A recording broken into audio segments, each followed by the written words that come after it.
qui s'en étonne auprès de son fils. Pour seule réponse, Hippolyte informe son père de son intention de quitter Trézène.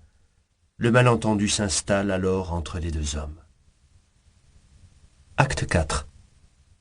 Phèdre a accusé Hippolyte, et pour preuve de sa trahison, elle a montré à Thésée l'épée qu'elle avait arrachée au jeune homme lorsqu'elle avait voulu se donner la mort.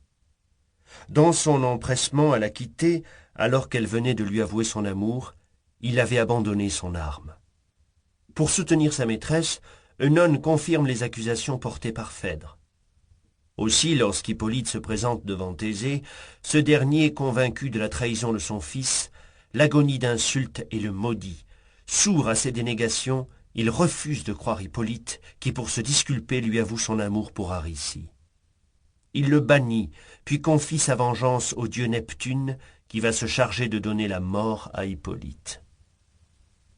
Prise de remords, Phèdre intervient auprès du roi pour calmer sa colère et épargner son beau-fils, mais elle apprend l'amour d'Hippolyte pour Aricie.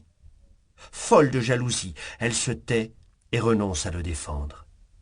C'est sur Œnone qu'elle laisse éclater sa fureur. Elle rend en effet sa confidente responsable de ses erreurs et finit par la chasser. Acte 5. Hippolyte souhaite s'exiler et propose à Aricie de le suivre dans son exil. La jeune fille accepte à la condition qu'il l'épouse avant. Il y consent et promet de la prendre pour femme le soir même, avant de s'éclipser à l'approche du roi. Seule avec Thésée, Aricie laisse entendre qu'Hippolyte est victime d'une odieuse calomnie, mais fidèle à la volonté de son amant de ne pas causer du chagrin à son père, elle ne lui révèle pas la vérité. Mais le doute s'est installé dans l'esprit du roi. La culpabilité de son fils ne lui paraît plus aussi évidente. Il fait appeler Œnone pour connaître la vérité, mais elle s'est jetée à la mer et on l'informe que la reine, désespérée, veut mourir. Théramène se présente à lui et lui apprend qu'Hippolyte est mort, attaqué par un monstre marin qui l'a projeté avec son char sur les rochers. Accablé, Thésée découvre que Phèdre lui a menti. Il n'a pas le loisir de longtemps accabler son épouse. En effet, celle-ci s'est empoisonnée et a juste le temps avant de mourir de tout lui avouer.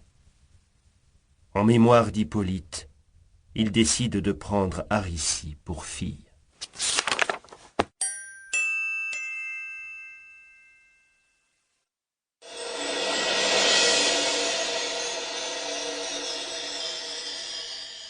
Jean Racine naît le 22 décembre 1639 à la Ferté-Milon, au sein d'une famille de modestes notables.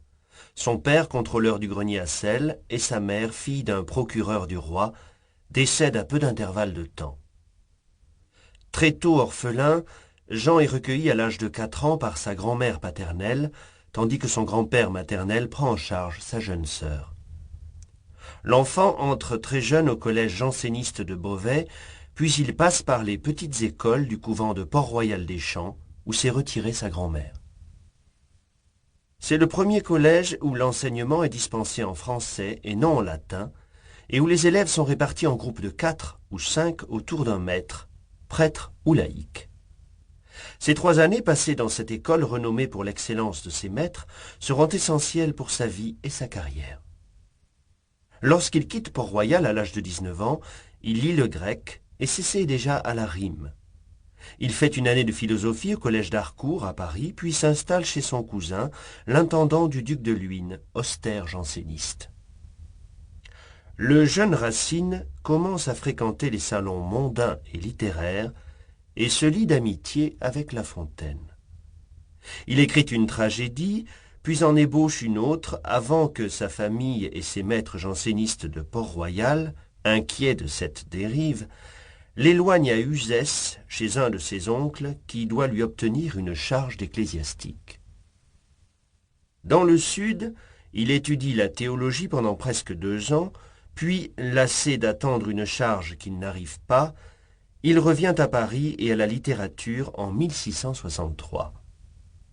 Il compose une ode sur la convalescence du roi, qui lui vaut une gratification, puis une autre intitulée « La renommée aux muses », qui lui vaut, outre son entrée à la cour, de faire la connaissance et de se lier d'amitié avec Boileau et Molière.